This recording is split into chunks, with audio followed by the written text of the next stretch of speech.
Yeah, so Shen and Zach got nerfed, Twitch got nerfed early game, and thankfully Trinity Force got buffed. So also nerfs Blade of the Ruined We haven't King. seen one yet, though. It's okay. It's It'll been come denied. out. I believe. So, of course, the ban's coming through. Vladimir and Gragas dropped away from TBD, aimed at Arthlon. Yeah. Arthlon has a giant champion pool. I see there's still a clip of him like with TP Revive Poppy. Yeah, Like, so he there's has a a giant champion pool, but that's because in solo queue, he will play literally anything. Yes. In any position, too. So Yes. he's great at filling in solo queue, which is actually one of the reasons why he got so high up.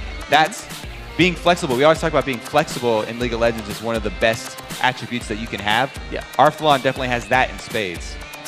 He actually kept talking to me in the very first spring promotion tournament. He was there. It's not, I mean, I'm happy about this, but it's not a real one.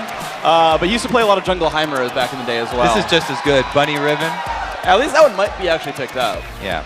So Riven also got the recent changes where her third strike is now a knock up instead of a knock back, and she can also hop walls a little bit easier. Yeah, and Mega says she got stronger because of that, so we might actually see that one get picked up. Of course, the Kassadin first picked here, going for Prolly. He played actually in the last game of the regular season in the MCS as well, so no stranger to this champion. We've seen Kassadin really get picked up a lot recently. And they used 2 bans on that mid lane for Arthalon, so that they could then first pick this Kassadin. We talked about it yesterday. First pick Kassadin, usually very prone to being countered, either with a very aggressive mid laner, so you can zone him out of CS early, or even switching up lanes, sending 2 mid at him. We'll have to see if To Be Determined have something better than what went down yesterday, because Boy's Kassadin did not get shut down in the slightest. No, that guy pretty much carried that game. I mean, getting a double kill at level 6, probably not the best. So, of course, a lot of champions coming on through, picking really fast, actually. The Zyra coming out, the Renekton as well for Mega Zero. Meanwhile, the Lee Sin and Caitlyn coming through for TBD. Now, both of these top laners, Mega Zero and Westrice, love heads-up duels. Yeah. Both of these guys have been playing the game since Season 1, even before Season 1, and they love the single head-to-head matchup. So we'll have to see if Westrice, who actually trends more towards assassin types in the top lane, can actually is actually going to look for this fight versus a Renekton, because Renekton's a very strong all-around laner. Oh, absolutely, and we'll see what kind of mischief he can cause here. If it's even going to be like, I guess top lane Kennen might be pretty likely here. We'll see what the rest of the picks come through with. But just 10 seconds to decide. 3 champions already here for TBD. They've got to determine what their 4th is going to be right here, and they've got a couple options. It could be a top lane Lee Sin, and they would grab another jungler here. Westrice is, up in that sort of boy tier where they love the very offensive Lee Sin builds in the top lane, getting like Hydra and shoving constantly. That's one of the things that's sort of kept Westrice back in his long history in professional league is he plays very aggressive. Plays one way. He plays very aggressive. Forward. And usually he can rely on his mechanical skills to get out of most of the ganks. Sure. And so that's why he's gotten so high rated. But it's also the criticism that a lot of people give him for overextending in very crucial games and then having a knack for getting caught at the wrong time. That's true. So we'll see if the aggression bites him in the end or if it still works out. Of course, right now compLexity has to make the rest of their choices here. TBD will get the very last counter pick, of course, being on red side. You get that last pick there. But now they've got to pick their own AD carry. It's going to be a Tristana. So the Tristana Zyra lane, I'm still guessing. I don't think it's that like top lane Kassadin Zyra mid thing, although, well, right, of course, Renekton. Yeah, I'm just being silly. Well, Zyra is one of MIA's favorite supports. He's always favoring the offensive supports. Does not like the sustain. You won't see him with the Sonas or Sorakas. Yeah, he really likes champions who actually fight. There's actually a video he put out saying everyone should learn. There's a hotkey you hold down to only target champions, so you don't like fear a minion or something stupid. It's like, learn this, hold tilde down or bind it somewhere and use that. And so anyone who can click on an enemy champion, he'll be a little bit more likely to play. He's released a lot of those little tips for supports that are pretty good. He's a good player for that. I'm a really big fan of what MAA does here. All right, so now we're thinking it's going to be a jungle Nasus and, top lane Renekton, mid lane Kassadin here. Now the Talon seems to be the answer, though. That's a Westrice champion. Like we said, he loves assassins. So they may do a lane swap. Arthalon, like we said, very flexible player. He can go to whatever lane he wants. If they want to send this Talon at Kassadin, then they could easily do that. Yeah, I was going to say, that's exactly what I was about to be concerned about. Was like, well, Renekton builds tanky. How are you going to assassinate the tank? Yeah. But you're right. They'll probably swap lanes around. Of course, Kassadin's passive lowers magic damage, not physical. So you've got a really good matchup there. The lineups, of course, on your screen, the Caitlyn Lulu duo lane, the Tristana Zyra here for compLexity. So, I mean, I got to say there's some really good late game skilling on this compLexity squad that's got to give a little bit of scares to TBD. And especially if Renekton and Nasus, the brothers here, both build heavy armor, that's going to mitigate a ton of TBD's damage right now because Kennen, he's got AoE magic damage, but even solo lane Kennens start out with attack damage and don't get really powerful AP until much later in the game. Yeah, you're right. They rush the Zonias, they get the Warden, couple Doran's Blades early on, so not huge slicing Maelstroms. And also keep in mind that the number of hits from the ulti goes up with rank. So if he's like level 6, level 11, it's not actually hitting your whole team that hard anyway. Yeah. So there's going to be an interesting sort of situation. We'll see if more magic damage can come out. Of course, you've got an attack damage jungler as well and Lee Sin, so there's all kinds of interesting risks here.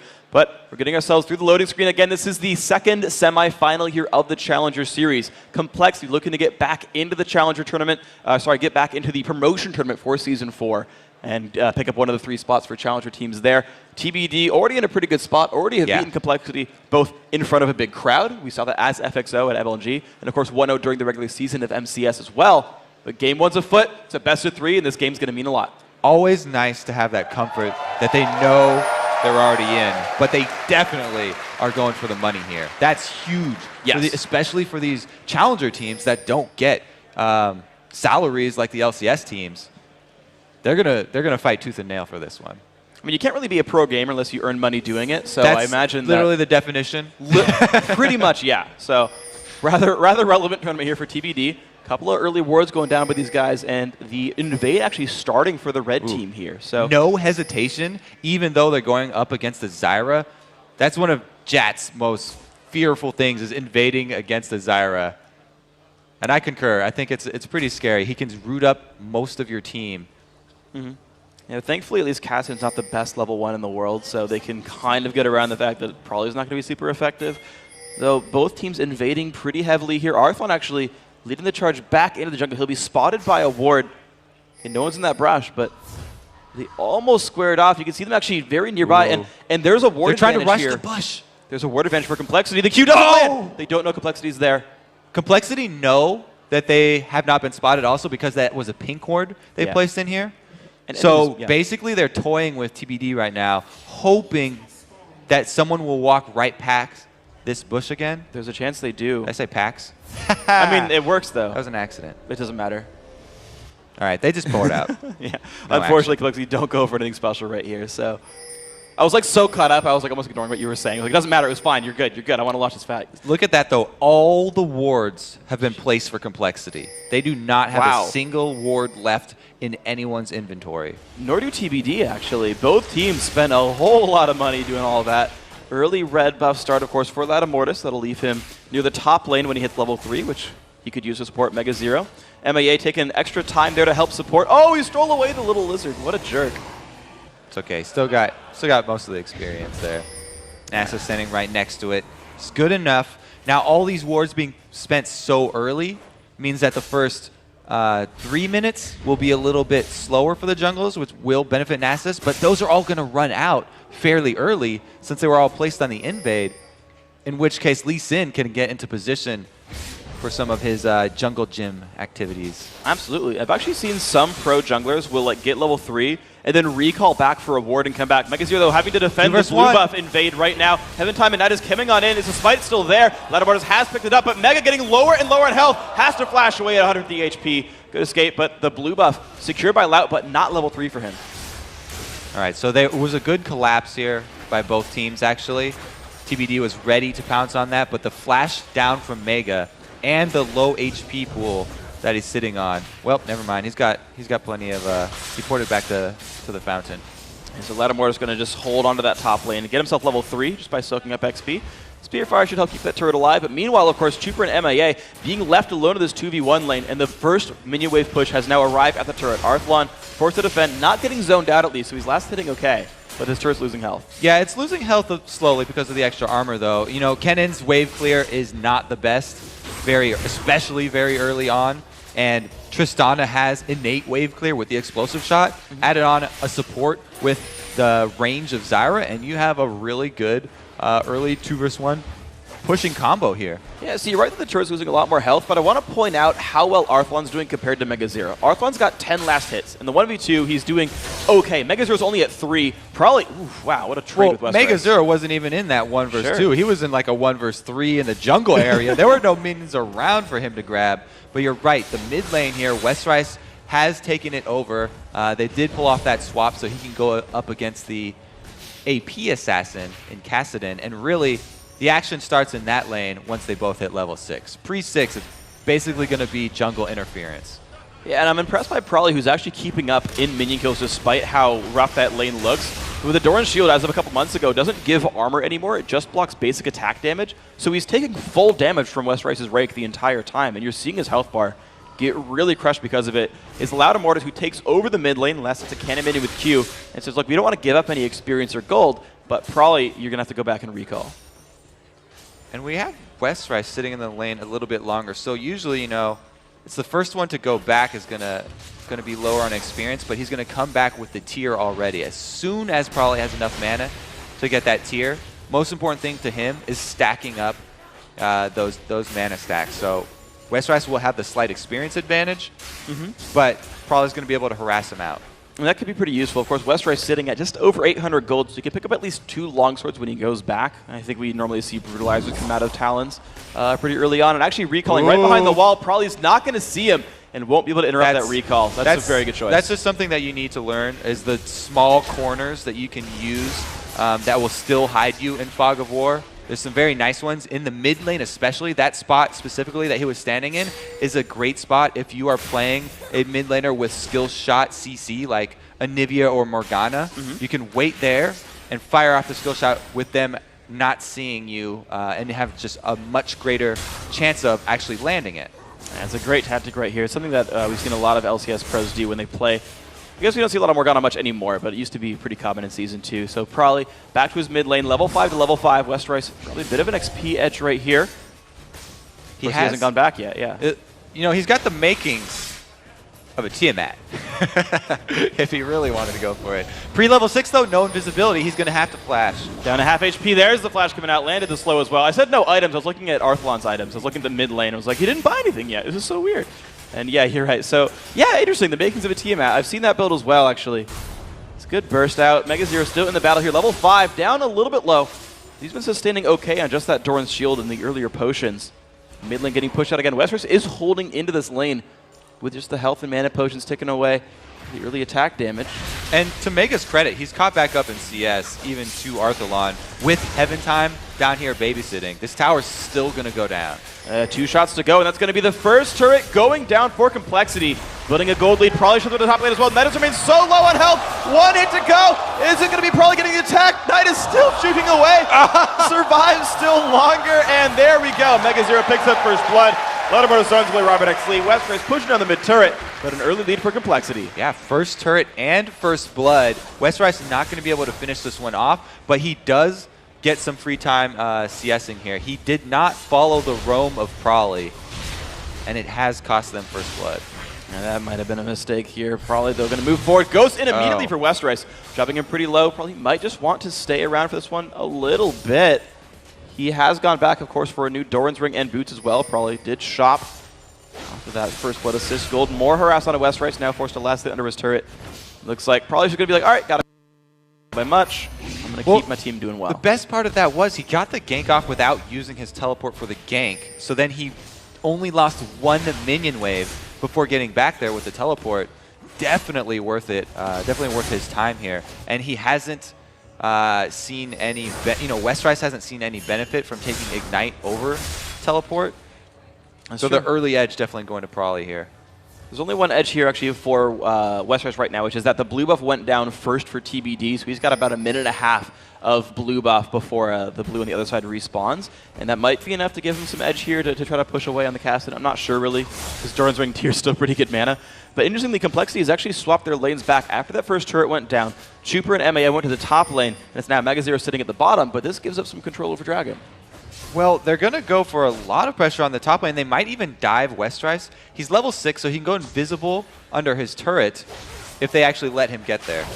MAA lands the root and the double plants as well. Westrice losing a couple hundred HP because of this. Prolly's waiting this whole time too. MIA is completely baiting right now. They're trying to get Westrice to all in him to have Prolly come in and silence. Oh, what a good move right there. Rocket Jump does not land, but that might be enough for Westrice. Pops his ulti, jukes over to the left. Is he going to stay in range? Goes for a bit more harass. He knows he's going nowhere. Prolly picks up the kill, steals away the blue buff. Nice job there, compLexity. Supports are the juiciest of baits right there, and MIA definitely played that one perfectly. Westrice was very, very eager to get some gold mobility boots to be able to answer the roam of Prolly with his teleport casting in here. So a little bit of an overextension right there. Yeah, very well played though here by the compLexity squad. Prolly now part of 2 of his team's 2 kills. And look at that, Loud Immortus and MegaZero together in the bottom lane, taking away Dragon, despite not having their dual lane there at all. Very well played by compLexity. That's building them now a 4,500 gold lead. That is huge this early. They are taking everything right now. They're up 2-0 in turrets and 2-0 in kills. Already controlling the Dragon as well. Every single objective really going for them. And they have the late game Tristana plus the assassin that is Kassadin already with a very good early start. Better than Westrice. Well, you heard that's what Dignitas said about their best of 3 against Curse was Voidbug got 2 kills early on Kassadin. At that point, the game's pretty much over. Yeah. So if you believe Dig here, Dig would lose this game at this point. They'd be like, all right, two early ones on Prolly. Well, they don't have Zach. You know what, never mind. Yeah, right? There's no Zach here, so good shape. Heaven Time, though, still clearing out his jungle. Looks like Loud Immortus still, though, has had a better start for this one. And we look at that Tiamat actually done for MegaZero, as well as Tiamat being built up for Westrice. So both these guys going offensive on their melee frontliner dudes. And TBD really needs someone to go extremely offensive here because they're going to have to get picks. Now they're so far behind, 10 minutes into the game, that the only way to turn that around is pick fights with a man advantage. And it's going to be hard for them to actually pull that off. It's true. At the very least, though, they have really good engage. They've got, or at least ways to go in on one guy. You've got Talon, you've got Lee Sin, you've got the Caitlyn ultimate, you've got Lulu to support that. There's a lot of people there who can super dive in on a member of compLexity. So we'll see if TBD can actually put people together there. Yeah, they don't really have hard engage to catch it, though. So it's really going to be up to compLexity to give that to them. Okay. They're hoping compLexity is going to spread out a little too thin and relax on their warding. But MIA is doing a great job. He doesn't even need wards. He puts plants down. It's good enough. And he's like, Heaven Time. Back to the lane you go. You're not going to base right now. MegaZero is still sweeping away waves, and you're seeing actually the minions start to get pushed farther and farther towards TBD's side of the map. Mega pushes out the bottom lane, then goes back over towards the mid. The third outer turret still available here for TBD. But of course, it's letting Prolly sit there in the top lane and farm, and he's actually freezing it. Yeah. He's actually just going for the gold income. Everybody know what's going on in this game. It's deathly quiet right now because TBD have yet to make a response move. And a little bit of fight here between Arthlon and MegaZero. Mega goes for the ultimate and just goes in onto Arthlon, lands another Q, but there's going to be a turret in the way, stopping it from going in any farther. Arthlon still has ult. He's got to be a little bit aware of that one. All right, well, they got a cooldown up at least. Lee Sin is in the area, but like we said, MIA doing a great job of keeping up the vision so that compLexity don't get caught out in that position and don't let TBD back in this game. As early as it is, they have a very, very large lead. Definitely do right here, and you're seeing still what's going to be the next move here for compLexity, because as much as I sort of like their late game chances with the Tristana, it's always weird to see a team have a big lead and be like, you know what, we're just going to kill a dragon or something and kind of wait around and not push too hard. So what they're doing is they're having Prolly up top freeze because he has teleport. Usually when you freeze up there, you know, you'll start sacrificing control of the rest of the map because you don't have the man advantage. But Prolly bringing teleport on Kassadin, this is the perfect situation for a Kassadin.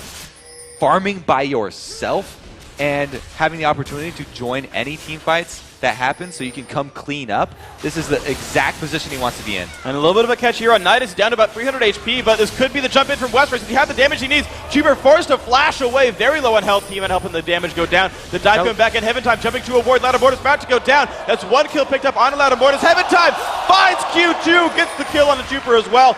And will we see Prolly show up for this fight? He has teleported down, but can he do much else? It's so far 2 for 0. MAA a little bit low. MegaZero caught up by Heaven Time. Westrice nearby. Nothing to jump to. MAA and MegaZero still running away. Heaven Time Around the side, they spot each other again. He's running defense. Good dodge right there. Oh, the knockup, it catches him. Mega Zero slicing Maelstrom, not going to catch him here, though. 3 kills picked up, and here comes Prawley. That's a silence and a slow. Robert actually putting damage back onto him, but that's a 3-for-0 fight for TBD. Great job by TBD pulling a pincer movement there, catching 3 in the jungle. The teleport came in from Prawley, but it was too late. After all 3 members of compLexity had already taken too much damage from that West Rice burst, he actually made the talent pick pay off there. As soon as he rushed the Tiamat, came in with the combo, ultimate and Tiamat prot. Oh, Prawley's on the hunt! Oh, nice pickup right there, dodging around all the vision control. Picking up that one. Probably likes that one a lot. And the team now of compLexity is in a 5-on-4. They've got the numbers advantage. A little bit of damage coming across, and the mid lane push is going to resume. Yeah, this is the next target they wanted to go with, was the mid turret all along, so that they can start controlling the jungle and not be the ones getting caught out in the 3 versus 4 or 5 situation that they just saw. So well played right there. Good job to compLexity. Westfar's actually grabbing his own red buff here, so he's just carrying all the buffs right now. Westfar's putting the team on his back a little bit. 89 minion kills in that man, and he's going to keep doing what he can. He got that last team fight to their favor. The early burst, as you mentioned, being pretty crucial in that one. And now compLexity say, all right, Dragon's up at 30 seconds. We don't have teleport, though. Chuper, though, he's about to get caught out. West Rice comes in. He's been spotted now. Does Chuper have the damage? Ooh. West Rice actually just won't even go for this one. There's no barrier up for Chuper right now either. But West Rice doesn't want to get caught out by a counter gank. Looking for him, you know, Kessinen's at the base. Okay, so he's safe here. The bottom lane was pushed out by Mega Zero. The red buff re-grabbed here by Mortis. Pink ward control going back over to Nidus Remain and the rest of TBD over that blue buff. But Dragon has now respawned. Westworks is still in the top lane, and the rest of actually compLexity aren't going for that too hard. They're setting probably to the top lane as well.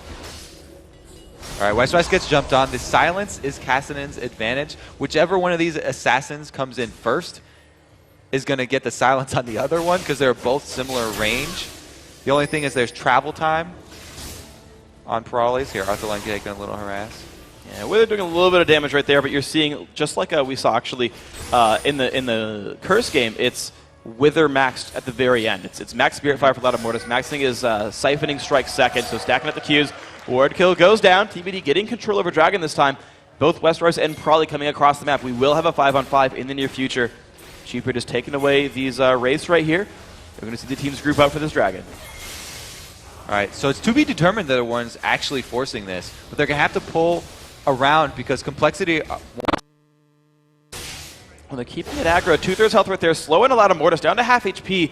The Nasus at only 1200 health is a killable champion, I think. Only 70 armor, 50 magic resist. Mid lane minions still going down right They're here. taking Dragon this whole time, though. Yeah, the health bar is a little bit going down. Western jumps in, he looks for MAF, but he's been exhausted. There still will be the kill on Desire. Pops her ultimate. A lot of knockouts come across. Robert X Lee zoned out a little bit by Mega Zero. Jumps the wall. Fight still going on. 5 versus 4 still. Mega Chuper jumping forward. They find one. Can they find more? A lot of kills now coming across for compLexity. Good jump over the wall, but it's still going to be another kill now for Chuper. It's a double kill for him. 3 members of TBD are dead. Well fought by compLexity. It was an interesting strategy there for TBD. They all tried to jump over the back of the Dragon Pit, and they took out their first target, which was MIA, but that's only the support. And all the damage was left up from compLexity. Probably still on the hunt. And now Nidus Remain does not have a lot of places to go. Both are out of mana, though. Dragon goes down, and he's going to give up. So if Probably could land a basic attack, he has red buff slow, plus Kessinen's going to get mana back for each attack onto a champion, but not able to get that single attack down. Unfortunately not. So it's going to be just the Dragon and 4 kills for 1. And okay, that's pretty good for compLexity overall. 7-4 on the scoreboard. 27 to 21,000 gold. So the lead has actually been growing for these guys. There's one really great fight for TBD, but otherwise this game has been all compLexity. Nasus there. Trying to tank up. This is Golem. Doesn't want to get low enough because the plant would actually last hit it, and they want to give it over to Prawley so that he can continue to assassinate people. As he has finished his Archangel staff, he finally has extra ability power now. And this is the new build we've been seeing from Kassadin as of about a month or so ago, is not Rod of Ages, just the Sork Shoes Archangels build. So that is awesome. So well played then or sorry, good like sort of adaptation that people are still sort of learning the builds they want to run and say, you know, this is actually the build that'll work for us. Is a bit more of an early spike, not waiting for the Roa to stack. So I kind of gave that advice to Reggie, and it chained down through high and a whole bunch of players. The reasoning I had was, if you get your upgrade into the Seraph's Embrace earlier, then you get the shield, and you don't really need the health from that Rod of Ages stacking up. It basically gets ability power earlier on Cassidy. Heaven Time getting caught out, 1,000 HP on him, still trying to run away, kicks only that aboard his back. Probably won't chase, he's got no ward coverage down there. There they go, the escape. And yeah, it's actually the build that, there's a top Singed player that I forget who it is. Clever Advisor? Who's like a really well-known Singed who's really awesome. And he's like, yeah, just go Archangels, don't go for the Rod of Ages at all. So we've seen actually a couple guys sort of learn that, actually, you know, yeah, that might be the way to go for this. So props to Kobe, props to everyone else. New builds coming across, all right. compLexity, though, still on the farm train, 150 minions on him, but is not nearly as scary as Chuper's Tristana. Just compare the 80 carry items. Bloodthirster versus like Infinity Edge and most of Zeal. And it's Tristana as well. The later the game gets, the more range that he's going to chalk up here due to the passive. All right, so TBD, they really need to pull off another one of those combos with Westrice and Heaven Time. Heaven Time's done a great job as Lee Sin getting into assassinate single target that Westrice gets low, but there's always the rest of the members of compLexity they're able to answer. So once again, those pickoffs to get back in this game, that they haven't gotten enough of them. They're still able to grab.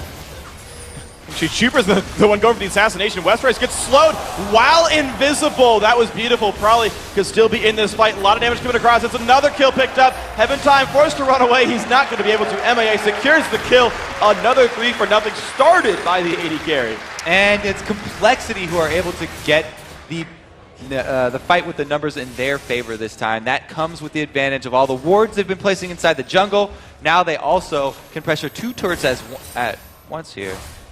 Yeah, that mid lane, though, it did get wave cleared by Robert X. Lee, but the top lane has no such defense. Chuper, MAA, and Lattimore is going to take this one down.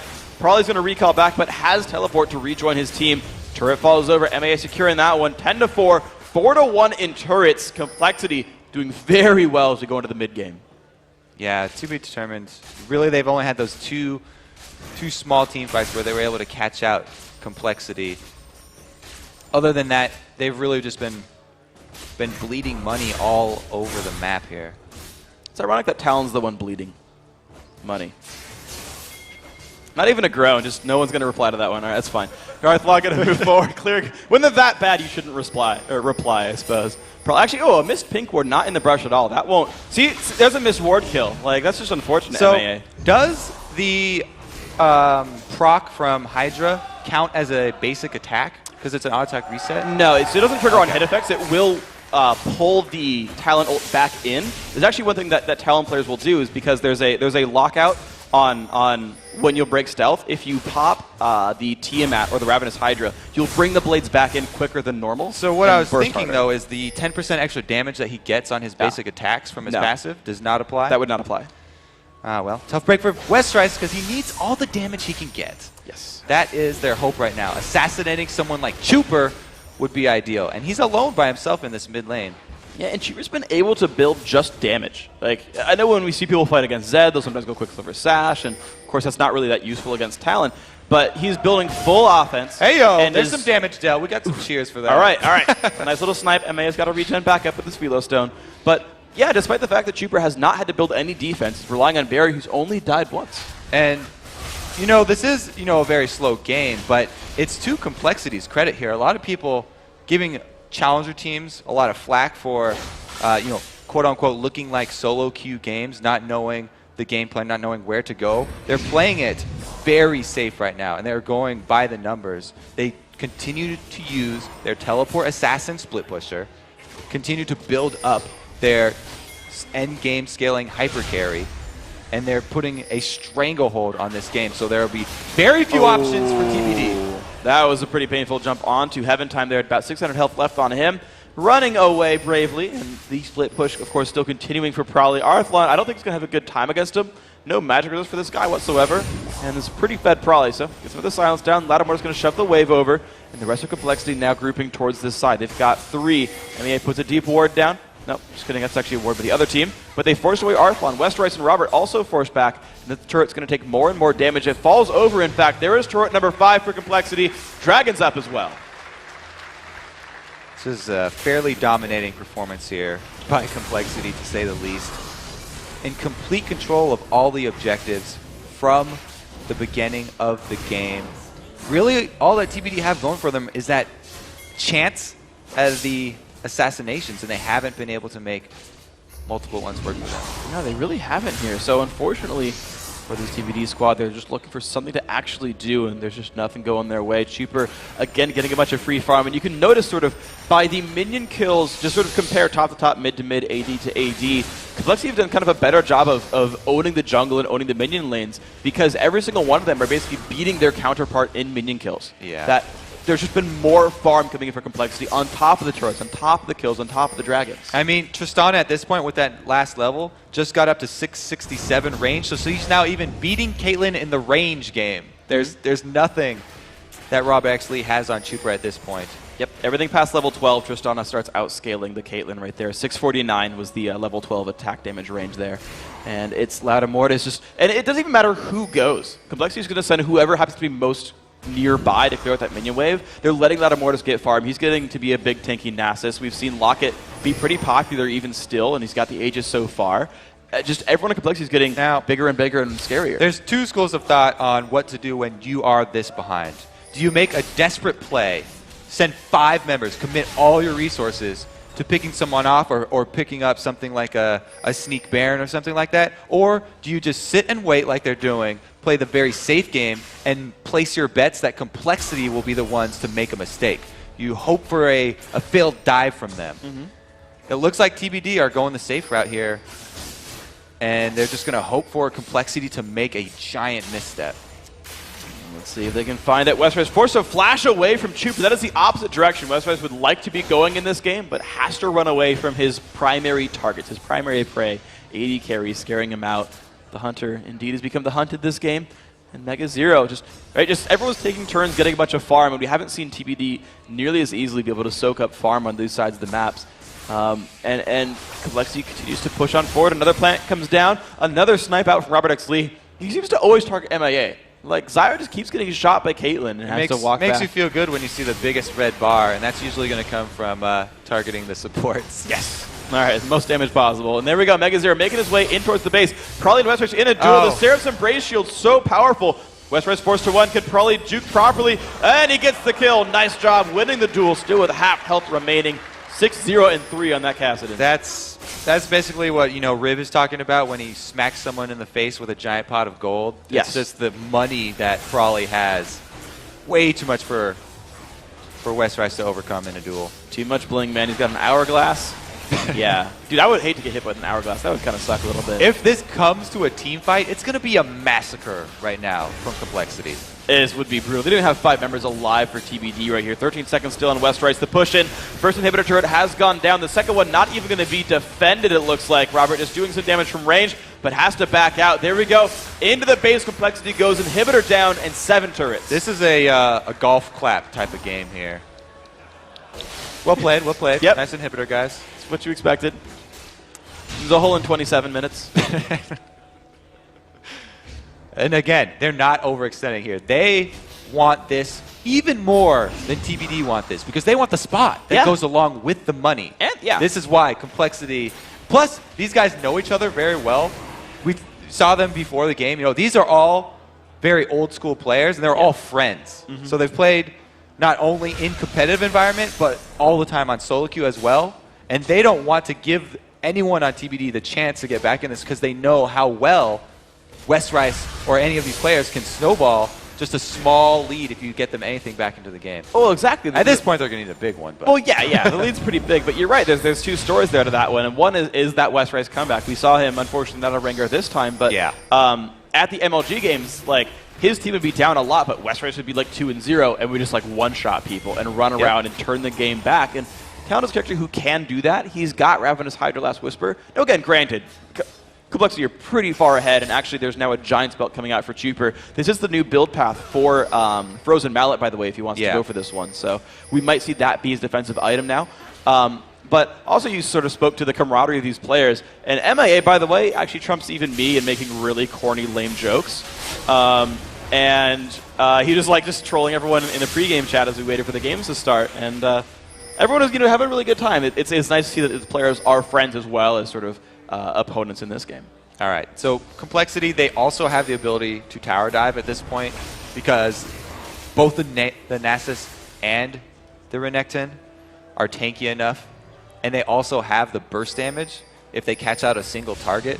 Here, Westrice again fighting Prawley. He knows he can't win straight up, though. Pop the ult. Pink ward goes down by Prawley. Actually, wow, look at the damage coming across, but just not quite enough burst. Prawley, though, dropped to only 300 health. I mean, that's valiant showing there from Westrice. All right, needs some more damage, though. Just a little bit. And Prawley can maybe go down. 7-0 and 3, though, on Kassadin. Again, that is a difference of Ignite, actually. Westrice did not have his up just yet. Of course, probably doesn't have it. But yeah, that little bit more gold lead. We were talking about the comeback potential there. He doesn't quite have it yet, but if that option, of course. But the Baron going down is going to be maybe too much for them. Taking a bunch of pain. Loudermore is even going to burn his ult for it just to make sure it dies a bit faster. But no one from TBD is even nearby. This is compLexity's Baron. That last battle may give Westrice the confidence to go searching for those solo kills that you're talking about, how they might be able to get back in this game, how he did on his Rengar. Talon is one of the champions that can go assassinate either of those squishy targets. Really, it's only MIA or Prawley, though, because even Chuper at this point has too much HP, especially with his barrier, for Westrice to be able to take down. That's probably likely, So he's only got 2 targets on his headhunting list. And one's a support. And both of them are next to the rest of the team, so makes it very difficult. It'll be hard. Westrice down to half HP, Silence as well. Megas are up in front. Loudermore is taking the turret. That turret did a good amount of damage right there. So compLexity forced to play the siege game. Chuper doing the damage. Turret goes down, and the push continues. Oh my God, just jumps right Chuper goes in! And the push is there. Westrice doing a bit of damage, but getting just dropped right down. 2 kills so far for compLexity. The push still coming across Arthlon. Forces Zonia's the dive still coming across. Snyder's Remain does survive this one, but Arthlon will not. 3 kills picked up. This is going to be compLexity taking over the game. Yeah, great game by compLexity. Well-deserved win right here. TBD is going to have to play everything different in the next one. You see how confident they are to have Tristana jumping on 4 people by herself? That was a little crazy. I was surprised to see that one. He jumped in and flashed out and just wanted to slow to make sure the catch happened. A little bit of a cutie pie there. So I'm going to dive into your base. But there we go, Prawley. Yeah, he's got the wink. He's got the 2 thumbs up. There's the fist bumps as well from Megazero and Loudermore. They're happy. You got to be happy with that one. And they were confident coming in. I asked him before that, actually yesterday morning, I was like, hey, how do you feel? He's like, well, we played them with a player who could only play Ezreal, and we almost won, so I think we're good now that we have our full lineup. Yeah, and this is the compLexity team. They switched out a couple members, but they were in the LCS. Megazero, to his credit as well, was in the LCS on Team Marn. So these guys have already tasted what it's like to be in, and they want to get back to that. Yeah, and Chuper had played at the very end as well there. Unfortunately, not a great relegation showing by him, but he seemed to do a whole lot better here. Just to say, Chuper 3-1-6, now on 80 carry. He was the mid laner, of course, for compLexity back then. But yeah, the team putting on a pretty good showing here. These guys clearly had, I'd say, both the individual skill. Well, yeah, I mean, they did a great job, right? The individual skill was there. They did very well in their lanes. I think they got first turret, they got first blood, they got first dragon. All those firsts were theirs, and they had the teamwork to make all those happen. They're all very good friends, though, like we said, and even after that first loss, going over to give the handshakes. Yeah. So I don't think there's going to be any hard feelings. Game number 2, though, TBD is going to have to change a whole lot here. That game plan didn't really seem like they had any sort of focus point, except for the stray assassinations, comboing Lee Sin with the Talon here. They were playing so reactive. I think the first pick Kassadin just mind-gamed them. Yeah, they seem to have really bad comeback potential. So unfortunately for them, no comeback happened for TBD, but it's a best of 3. We've seen series go back and forth all throughout the weekend. That's going to do it for us here for Game 1. Let's send it over to Riv and Jat for a breakdown of the key plays in compLexity's Game 1 win. Thank you very much, Freak. And really, I think what we saw there a lot was compLexity still sticking with their focus of objectives early. They brought out the Bash brothers, Nasus, and Renekton to go into the fight. And if you look at TBD's comp, they didn't have one true tank to go into that composition. No, and they couldn't get past the Nasus Internectin, but even before any of that happened, they lost, just think about that game, 2 turrets before any response, a dragon with almost no response, and all the first set of kills going right to complexity. So, I mean, right from the start, they were just hitting them harder. The Renekton lane that Mega Zero pulled off was dominating. Even the Tristana lane in the 2v1, they were able to take the lane faster. Like, that's almost combining Mega Zero's strength into the whole team, because he handled that 1v2 situation so well that Chuper and MIA were then able to handle their 1v2 situation just substantially better against the Kennen, which, considering it's a range versus a melee, I mean, really speaks to the strength of Mega Zero in that game. And it was interesting because I even pointed it out to you. I was asking, they really want to take that lane with Triss so early, but they did, because the objectives matter so much. And that actually leads us to our replay of the second dragon, and how focusing that dragon, how getting that objective into place, and TBD to be in that fight area really cost them a sway of the game. Let's get that replay up for you, and you can show just how it happened. Yeah, exactly. And in this replay, you can see it was a breaking point for TBD against complexity, because they were already down about 4,000 gold, and they're deciding to force the dragon. But they're not actually thinking about the dragon, because they know they're going to be weaker. They're trying to find a surprise fight on complexity, because complexity is coming in from multiple angles. Let's just start rolling this at full speed to see how they decide to jump on MIA. But MIA actually plays this really well, because he gets his ultimate down. Let's pause it right here, and we'll see kind of like whose ultimates are better. Kennen's knocked up in the air, so it looks a little weird right now because he's huge right in front of us. But check who Arthalon's actually hitting with that ultimate. MIA is already dead, and Lauda is effectively the tank. The priority targets for complexity, who are the priority damage dealers, who are Chuper and Prawley, are effectively safe. And then Mega Zero just chases Robert X. Lee on the bottom right of the map quite a long time. Keep rolling this at full speed to see how complexity has kind of rolled the floor.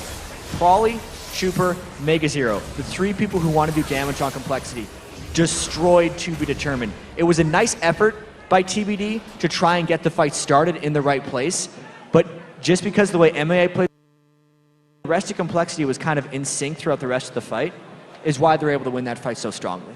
It's always fun to watch complexity play these games that they do get ahead in, because Probably will do those things, 1v1, go and assassinate people like you would see on a Zed, and it becomes almost unstoppable for a team, especially when you're coming in a live experience audience. It's been a while since they played at MLG.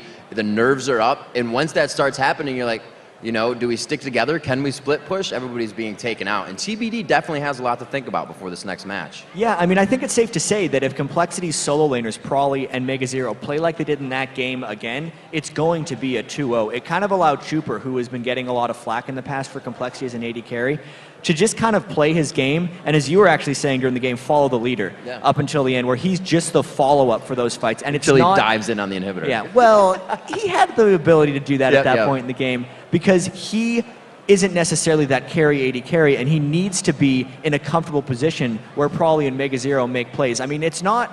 That's a strategy that can work for teams. There's only so much farm that goes around. You don't have to give all your farm to an AD carry. In fact, that strategy is honestly slightly outdated now if we look at the standard competitive League of Legends scene. So Complexity is looking very strong coming into this one. And as Kobe was saying, so many adjustments have to be made from To Be Determined to make up for a game that has lost that badly. Adjustments, they're going to have to come in game and in the beginning from Champion Select. We got to take a quick break, but when we return, it's game 2 between Complexity